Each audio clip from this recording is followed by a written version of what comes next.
Okay, so we'll pick up where we left off. We'll pick up with item number 4 and go to 4.1, discussion of option and lease agreement with New Singular Wireless. And we have a representative from AT&T, I believe, on the line if you have any questions. But I brought this to work session just because this is the first time that this council will have seen franchise agreements or cell tower agreements. And this agreement, as I was talking with Councilmember Freeman and then refreshing my recollections because it's been a while, this isn't for a new pole. So AT&T will be putting some of their facilities on an existing pole, and so they need a little bit of property for like the power to serve that. And so that explains the difference in the price. So we'll make sure that that's both the language and the table, the language or they're consistent with each other. But we don't have a lot of these yet in Lehi City, maybe 5 or 6 spread throughout the city. But if you have any questions about any of the language, I can try to answer those, or we have somebody from AT&T that can answer those as well. And then if you don't have any questions, then I'll explain 4.2, but they're very similar as far as the process. I think I asked you my questions, so thank you for explaining that. I wasn't familiar with that before, so thank you. No other questions, so we can go to 4.2. 4.2, we do have quite a few of these. These are telecommunications franchises, so different than a cable franchise, which was kind of, 30 to 40 years ago, that's what we saw initially, were cable franchises, 5% franchise fee. These are basically for internet service. And so the one for CenturyLink is a renewal. It's a new one, but based on the old one expiring a few years ago. And they've been acquired by a company called Lumen. So we've been working through some cleanup issues, and those have been resolved, so we're comfortable moving forward with the franchise agreement. I don't think it will be too long until you'll also see a pole attachment agreement. But one of our requirements in order to have a pole attachment agreement is that you first have a franchise agreement. So we'll be working on that in the future. So they've been an existing provider in our city for quite a while. Emory Telecom is a new one, and so they want to run fiber through the city, and so that's just our standard telecommunications franchise agreement. I can't think of anything that's unique or out of the ordinary from the others that we've done over the past, 5 years, 10 years. And so, again, if we have representatives from both of these companies on the line, if you have any questions. Other than that, then we'll bring this back to you for a vote at the next council meeting. This was just so you could ask questions.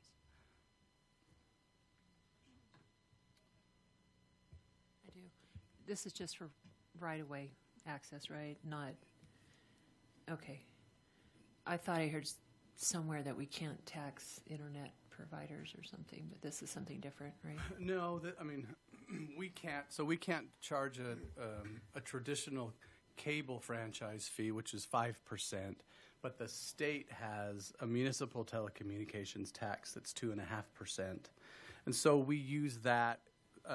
Under federal law, we're allowed to charge reasonable compensation. And so that's what most cities have gone with, that they have in their franchise agreement, is that 2.5% telecommunications tax. And so that's what's in this one. So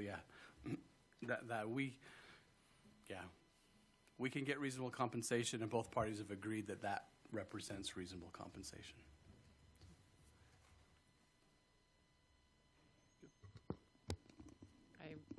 I asked you my questions earlier today. I think I'm good. Thank you. Appreciate it. Okay, with that, we'll move to 4.3. Okay, I'm actually going to talk about this one. Okay, great.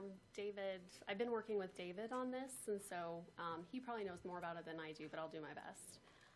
So the reason that this came up is after the election and kind of during the turnover changes between the council. Internally, we had some processing questions about what the compensation is.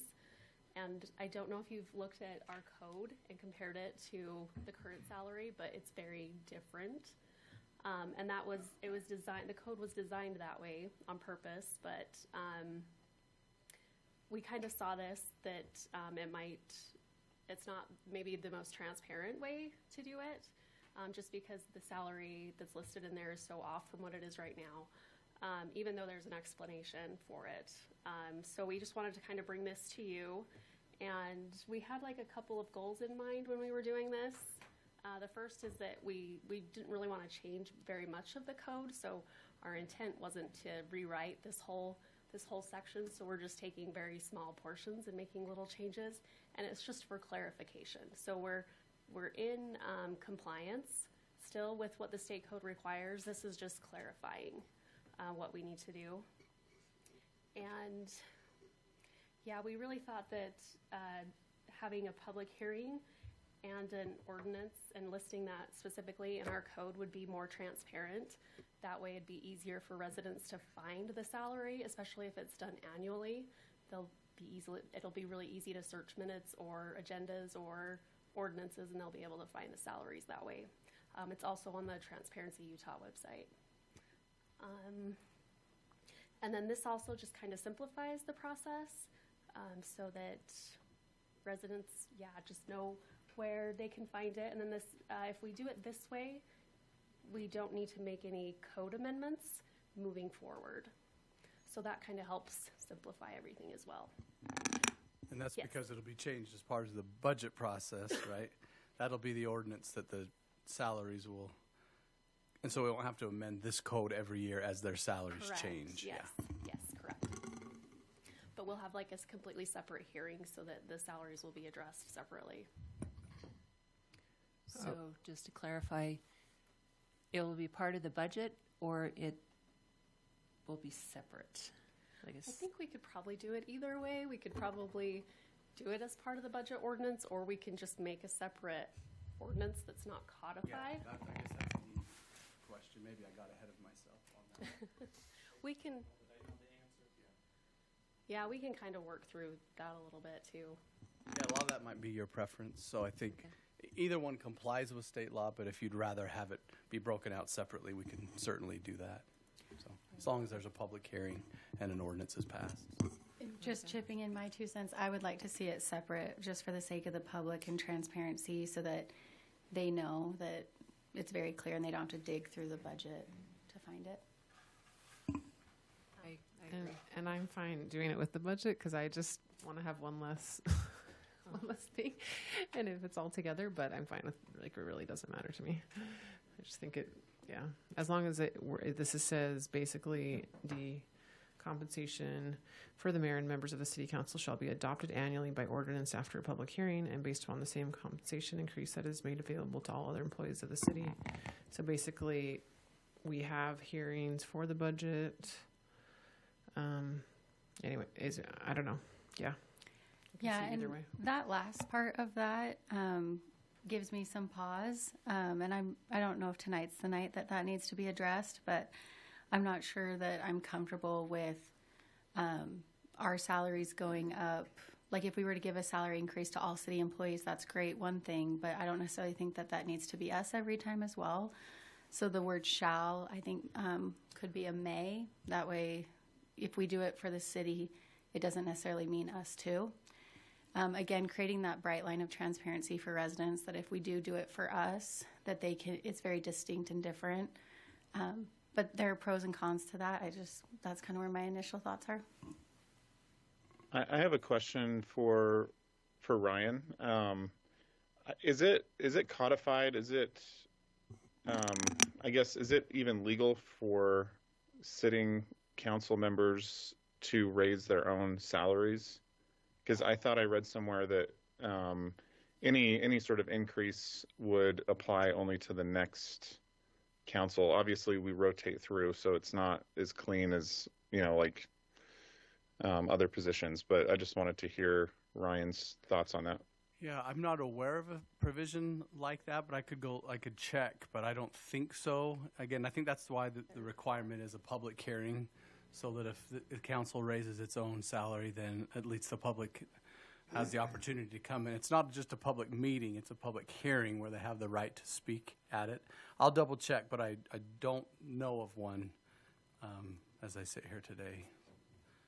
Okay, I thought I had read something on that previously. I mean, obviously, at least personally, I have no intention of raising pay for council or mayor, but I just wasn't sure if there was, legal restrictions on that. So thanks for that, Ryan.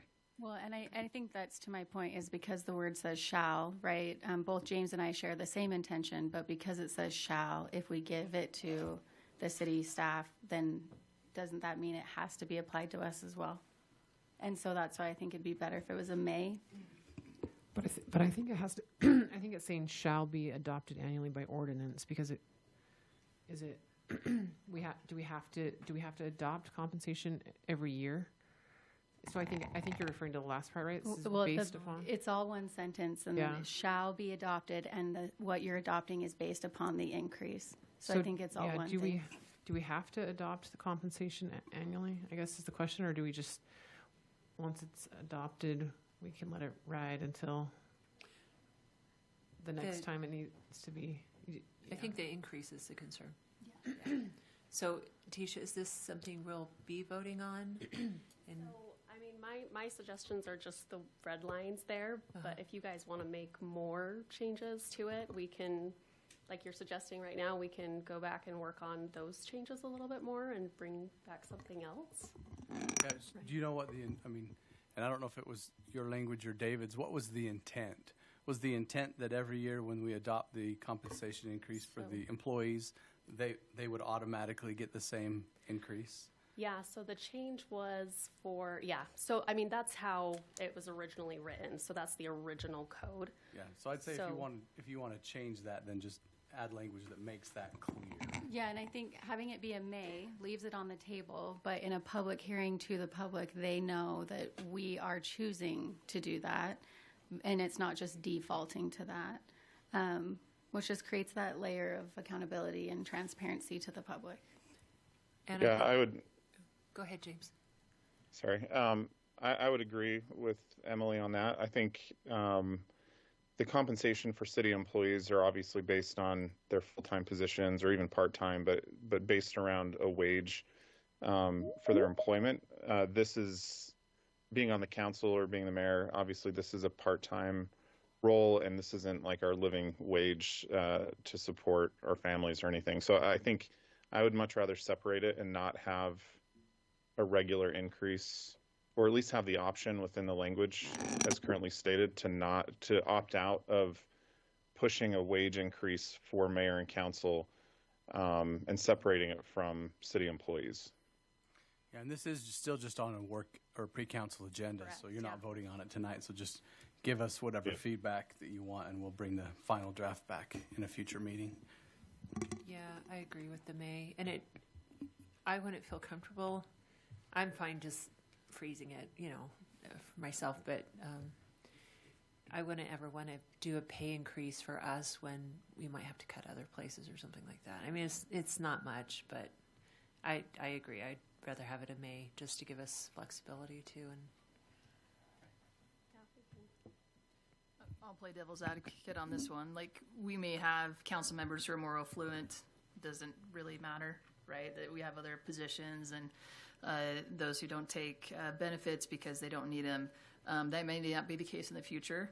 So if you were putting, I'm okay with the may. I could see the reason for the adjustment because essentially it's a cost of living adjustment. And so what you would be saying each year to those council members is you're going to be paid less than you were the first year if you're not doing a cost of living adjustment.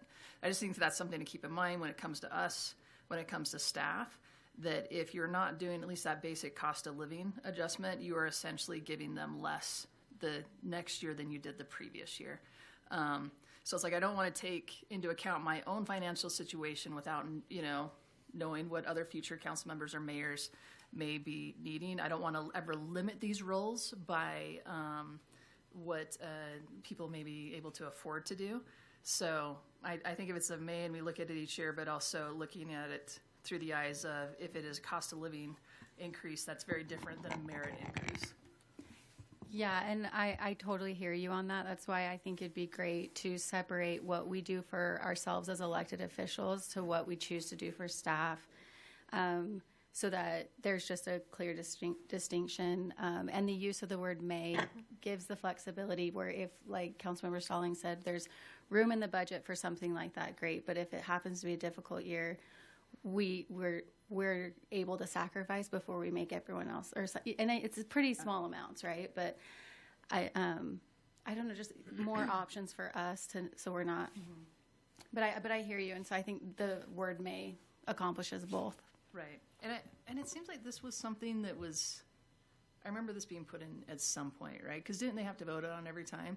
I wonder if it just takes out the political hit, because yeah, I'm like, no, why am I going to, I'm not going to take that political hit for an extra $20, you know? But I also don't want to put other people in that position, because it will get to the point at some point where they're going to have to vote on that, and it's going to be political capital to do it. We saw that at the county, and with Commissioner Beltran did not want to take the raise, and basically was forced to because it was aligned this same way. So I do like the idea of being able to separate it, because we can also see how salaries can get really inflated. And that's a really good point. Just to add on to that, if we were to move towards changing, and I'll use the mayor's position as an example, like to go like to a full time, and then the roles and responsibilities changed and things like that, then I could see more of like cost of living and being a part of that. But as elected officials, I feel like we're public servants, where our staff, this is their careers, and so it makes more sense for them, and maybe not so much for us. But that the power of the may gives us that option. So, but I hear you. Mayor, may I ask a question? Sorry. Yeah. Just to clarify, it says based upon the same compensation increase. So is that just cost of living increase or the merit? I mean, what I understand, it's like 1% for the cost of living, and then Yeah, so another it 3%. it depends on the year. So typically what we have said is 3% merit, and then whatever percent. Last year we did a 4% total, so 1% cost of living. So in years past we've done 2%, but generally it's 3% merit, and then whatever else for market or cost of living. So would the language mean that 3% plus whatever, or just the cost of So we've interpreted it to mean whatever we have budget, so 4%. Okay. And if I could just, and again, I appreciate the conversation, and not to muddy the water further, but you guys do a lot of work for not very much money, and I know you don't do it for the money. But again, by pushing it down the road, you're forcing a future council to have to spend a lot of political capital to make it worth their time. Whereas, like we said, you might unintentionally disenfranchise people that otherwise might run for office that simply might not be able to afford to. But again, I don't have a dog in a fight. It's up to you guys. And it might be something we look at later, and maybe just look at a cost of living increase instead of the merit. Cost of living portion of it. That's the part that I would be the most concerned about, and especially for that. I don't want to do something to make me look great. Oh, I'm not taking a raise, and then I'm pushing that off, as we've seen other entities do, to where it's like we're really only limiting this to those who are financially, independent, or they're retired. And it's like, and I love having a full perspective. I want to be able to, that this is open to be able to work for other people, not just me. Yeah, I agree. I think the cost of living increase should be looked at. I know, I think we all sacrifice time at our work to come here and to attend different other meetings, and for people, and luckily I can do that. But if you're having to sacrifice that in a wage, it might deter people that we would want to be in elected officials. They were like, I can't miss these nights, right? I can't miss these shifts that I'm working. One other thing is on B and C, where it says, alternatively, when it says a monthly premium amount to 1/2, I think it's of the monthly medical premium amount, I think is what we need, is it specified, is what I understand. So, so we might need to change that since that's actually the most accurate.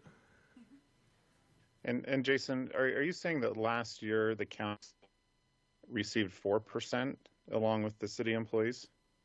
Yeah, so every year we budget kind of across the board a starting point. Last year it was 4%. So we've always just lumped the council in with the rest of the employees, yes. Okay. And then what percentage of city employees receive the merit increase? I don't know off the top of my head. We could find out for you. Okay. Because I mean, if words matter, I guess, if there's a merit and a cost of living increase, I don't see why the council should get a merit increase. I think that comes along with reelection. That's the merit reward if you're doing a good job. I don't think pay should reflect merit for council members, Sure. but that's just my thought. Well, like we said, we can look into this, how we want to slice it, and again, maybe the answer is somewhere in the middle. Any other input on this? I think we're Yeah, Good. I like that direction. awesome. Agenda item number 5, additional questions. Any questions tonight on tonight's agenda?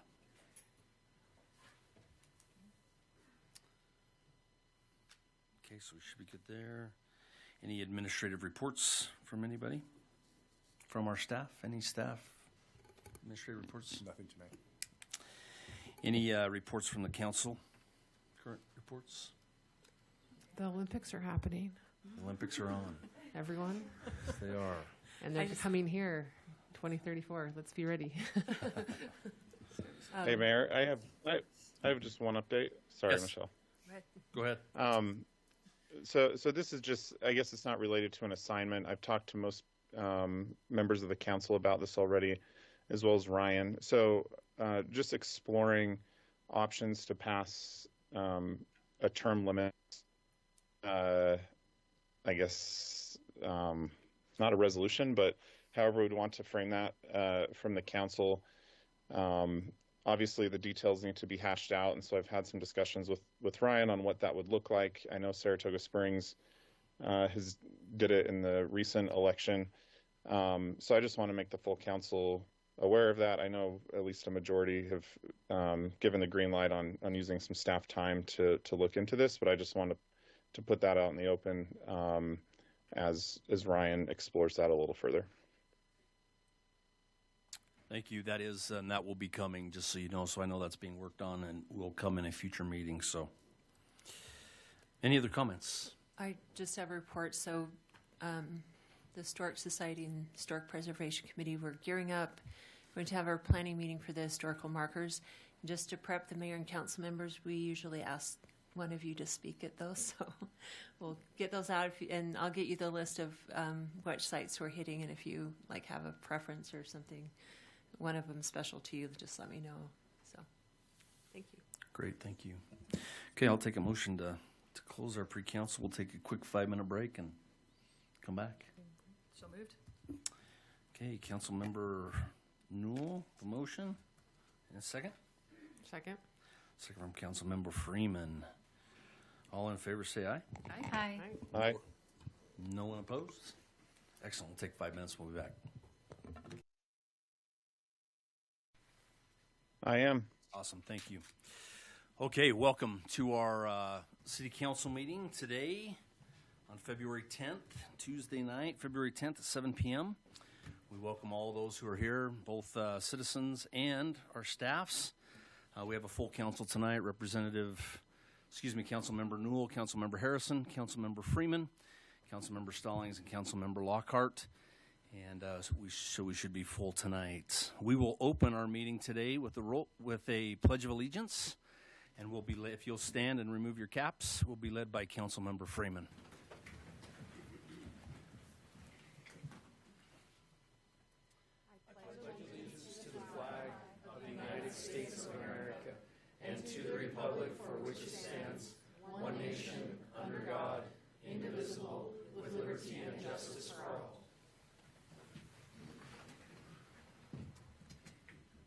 Thank you. Okay, so we're going to open up for a 20-minute citizen input. We only have one item on the agenda tonight. And so what we may do, if there's some citizens that would have some input that's not tied to item number 5 of the consideration of the ordinance 4-2026, amending the Lehi City Municipal Code, Title 5, Chapter 3 of Noise Control. So if you're not here to talk about noise control, we're going to open it up for 20 minutes of citizen input, and you're welcome to come to the podium. We ask that you state your name, and we'll give you 3 minutes.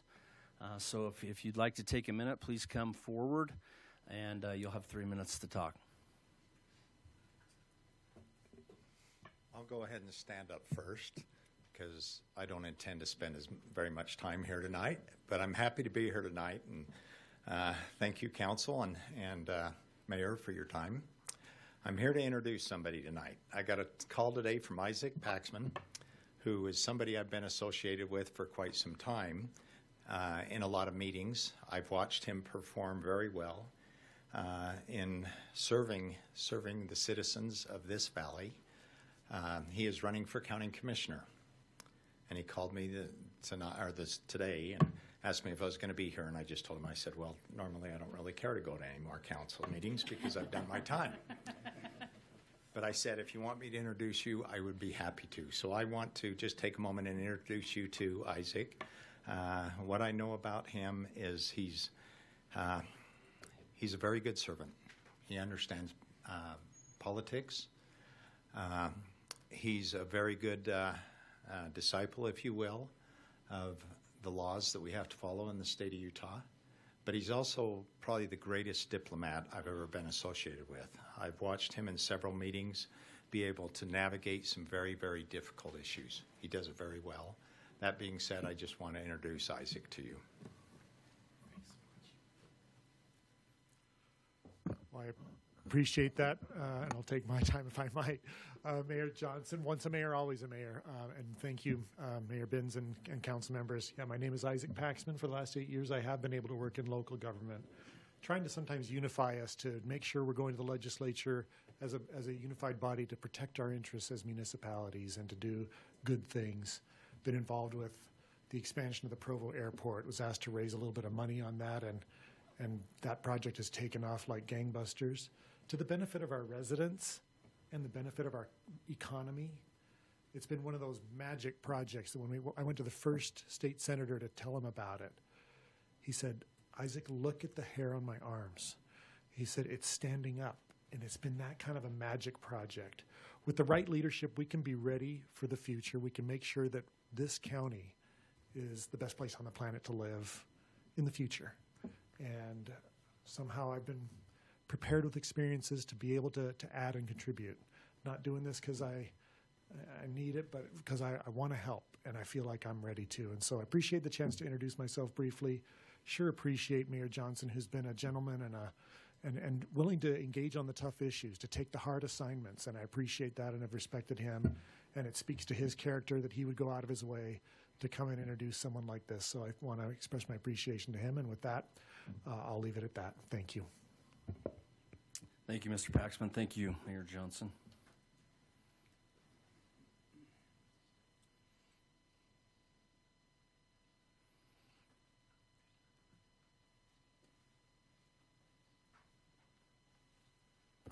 Hello, my name is Teresa Gonzalez. I hope I'm not overstepping bounds here because my concern that I want to bring before the council members is semi-related to the noise ordinance I think you're addressing tonight. However, the issue that I did want to bring before you regards the screening and the fencing between residential that's directly adjacent to commercial properties.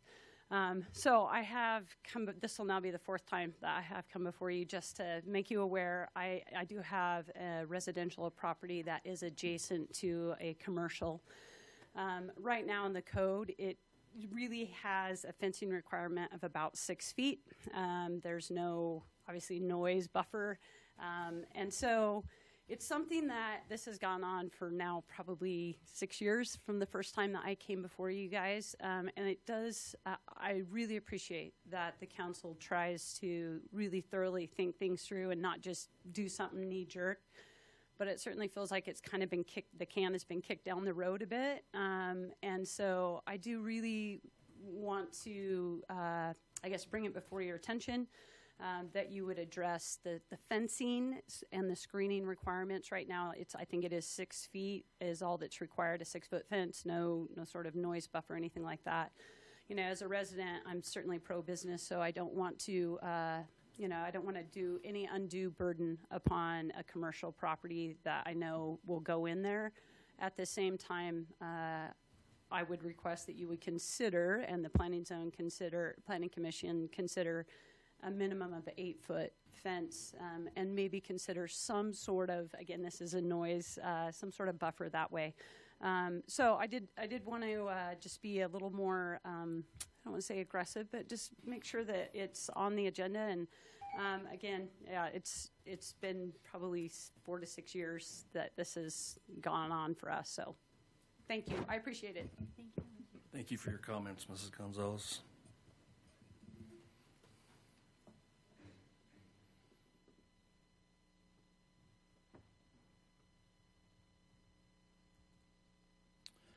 Okay, so we'll close that portion of public comment. It's at 7:09. Tisha, we'll close that at 7:09. We're going to reopen that here in just a minute. Obviously, there's some comments that need to be made, so that's great. So we'll go to agenda item number 3, the consent agenda on purchase orders and city council minutes. Any questions there? I'll take a motion. Mr. Mayor, I move that we approve the consent agenda as presented. So I have a motion by Councilmember Newell I second it. and a second from Councilmember Freeman. Councilmember will vote. Go ahead. Any questions on the motions? No. Councilmember Newell, Yes. Councilmember Harrison, Yes. Councilmember Freeman, Yes. Councilmember Stallings, Yes. Councilmember Lockhart. Yes. Thank you. Okay, item number 5, consideration of ordinance 04-2026, amending the Lehi City Municipal Code, Title 5, Chapter 3 of Noise Control. So I think what we'll do is I will now open it for comment at 7:11. I will remind you again, when you come to the podium, please state your name, and you'll have 3 minutes to share what's on your mind. I do remind you to share what might be on your mind. So with that, we'll go ahead and open up that comment period right now.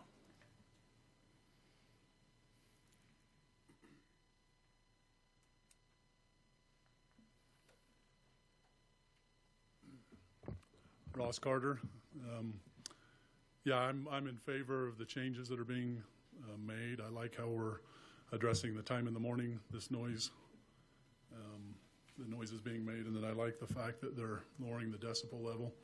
I'm concerned about the enforcement still, how that's exactly going to work. You know, if you know my situation and we're being woken up at 2 in the morning, how do I measure that noise? How do we enforce it?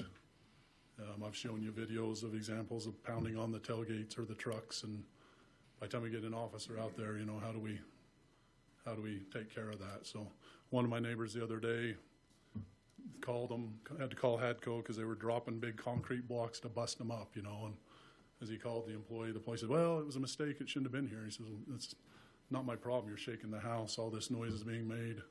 So we got stuff like that going on all the time, or often, not all the time, but enough that it's impacting all the neighborhood. And so I'm just concerned about how we enforce the changes that are on the table. So, okay, thanks. Thank you.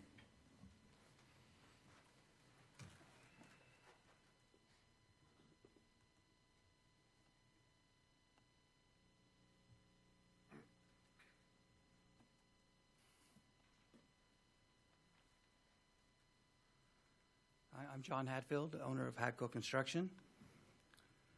We are a family business that employs over 750 individuals, with an additional 200 people working alongside us through our subcontractor base.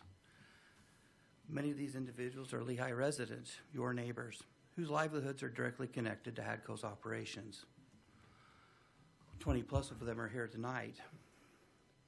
I'm here on their behalf and my behalf and our family, and I am to speak about the real impact of the proposed noise ordinance would have on the working families in this community. As many of you know, we've been part of the Lehi City since we first formed back in the early 1980s. We've been proud to be in Lehi, and we've been operating all of these decades. Our business is to provide construction and excavation services, from basements and driveways to bridges and freeways. At our facility at 1850 North, 1450 West, we've been operating our business since 2001. Our work is to provide services to the developers, businesses, and government. This involves construction equipment, which is repaired and temporarily stored at our facility, as our work is elsewhere. The equipment we have includes safety features required by federal law. This means our equipment makes noise. This is done for the safety of the people. We also have to run our equipment at different times, including during the night. We are involved in night work and day work, and we've always operated our business this way.